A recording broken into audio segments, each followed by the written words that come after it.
We're here with Lee men's basketball coach Bubba Smith after his Flames knock off previously unbeaten West Florida tonight, 69-68 in a thriller at Walker Arena. Coach, we sat in this same room on Tuesday, and you said your boys are resilient. You'll bounce back after a tough overtime loss to Valdosta State, and boy, did they sure deliver. Take us through what was going through your mind in those final moments of tonight's game.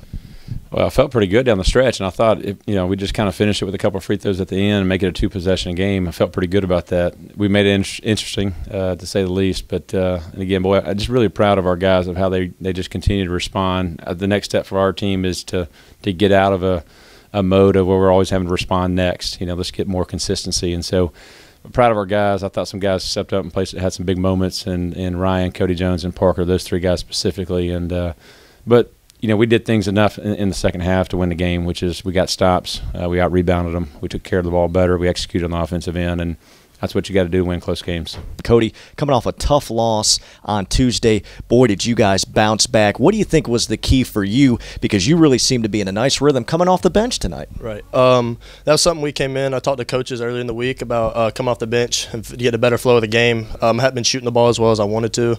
And I felt that coming into the game and just getting into a flow better and getting to see it before I got on the floor really helped me to get in the groove. One thing as a team, especially after tough losses at home, we've always been a team to bounce back the next day and not let it get under our skin or get it to us too much. And we've been able to come the next day, have a good practice and lock in mentally, and then to perform the next day on the floor. What was going through your mind in those couple of final minutes? Because, it's obviously a very high-tense situation, and you were just there on Tuesday and, ended up on the wrong side of it. How were you guys able to push through that in those final few minutes? I felt like there was a sense of urgency on the floor just mentally. We were really locked in, regardless of who was guarding who.